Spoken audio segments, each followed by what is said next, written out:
The KVGC News Time is now 7 minutes after the hour of 7 o'clock. Time for a look at the news for a Friday, the 20th day of April for 2018. Well, the effort to recall Calaveras County District 2 Supervisor Jack Garamendi has apparently failed. Robin Glanville with the County Elections Office said proponents of the recall had turned in no signatures by yesterday's 5 p.m. deadline. The proponents were required to submit 1,319 valid signatures. In a prepared statement issued last night, Garamendi said the failure of this recall is a rejection of the divisive and dirty politics being played in Calaveras County.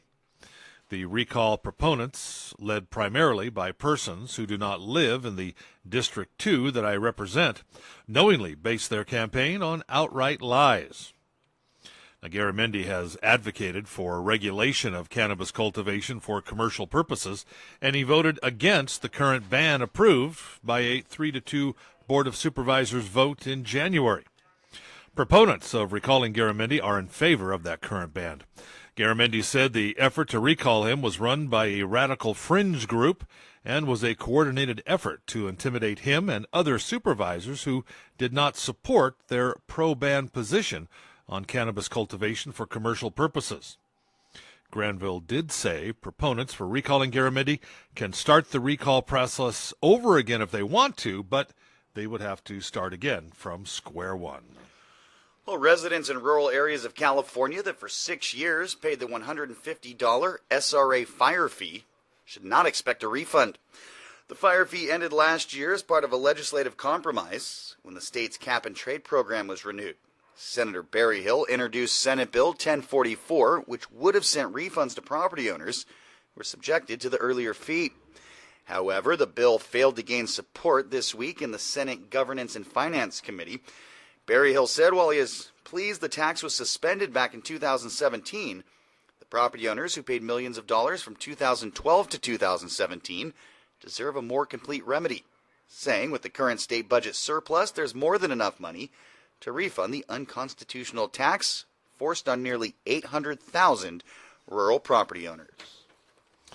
And the 43rd annual Sierra Century bicycling event is scheduled for this Saturday and will run along 4 different routes through Amador and El Dorado counties. The event is sponsored by the Sacramento Wheelmen and features routes of 41, 65, 102, and 122 miles. The race starts with hundreds of bicyclists in Plymouth at the fairgrounds and will then travel through Sutter Creek, Ione, Volcano, Daffodil Hill, Fiddletown, Pioneer Park, Fairplay, and Mount Auckham, depending on the route. Riders will be on the road an average from 6:30 in the morning through 6 tomorrow night. All routes are fully supported by rest and water stops, ham radio communications, flaggers, law enforcement personnel, and volunteers will also be on site. Well, April 20th has become an international counterculture holiday where people gather to celebrate and consume cannabis. Now, it's customary to gather in public to light up at 4:20 p.m. on the 20th of April. For those celebrating California's first official 420 with legal marijuana, AAA has one reminder. If you drive while intoxicated, your life could go up in smoke. It doesn't matter if you're drinking alcohol or using recreational marijuana. Never an excuse to drive impaired. And to get you and your vehicle home safely on 420, AAA's Tipsy Tow Service is back. We'll start at 4:20 this afternoon, continue until 4:20 tomorrow morning. To take advantage, call 1-800-AAA-HELP. Tell them you need a Tipsy Tow. Tipsy Tow provides a free ride home and your vehicle tow of up to 10 miles. Beyond that, motorists are charged a standard towing rate. Now, you don't have to be a AAA member to use the service. AAA estimates that a first-time DUI can cost a motorist as much as $10,000 from fines, penalties, legal fees, and increased insurance. Again, that number, 1-800-222-4357, or you can remember 1-800-AAA-HELP. And Bear Valley Ski Resort will end its operational season this weekend. The resort opened on Friday, November 24th, So the 2017-18 ski season lasted nearly 5 months as Bear Valley was able to make its own snow. The final weekend will feature the popular Pond Skim event and the annual Bear Valley Brewfest. The resort reports that 8 inches of new snow fell at the beginning of this week, creating some fresh powder to start the week off. The resort will have 44 trails open, 15 are closed. Kirkwood, by the way, ended its season earlier this month.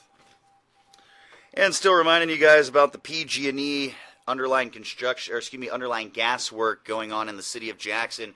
PG&E and Vulcan Construction will close Schober Avenue and Peak Street again, as well as Golf Course Road, and that will run through today. All non-residents required to take an alternate route, detours, will be in place. Resident, business, emergency, construction, city vehicles only will be allowed access to these areas. Expect delays when trying to access. Again, that closure runs throughout the day. And that's a look at local news on this Gold Country. Friday morning, the 20th day of April, the NFL just released their Monday, Thursday schedules.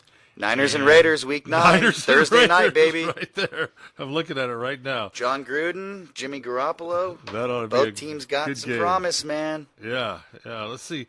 49ers and Rams square off on a Sunday night game. And those are going to be good games this year. Don't see the Raiders. Do we have any Raiders? Yep. Steelers at Raiders on week 14, December 9th. And let's see, what do we got on Monday Night Football here? Monday Night Football, 49ers at Packers. That's going to be a popular one. Yeah. I'd like to see the 49ers. A lot of Packer fans around here. I'd like to see the 49ers and Patriots play. Wouldn't that be a good game? Jimmy Garoppolo against Giants Tom Brady.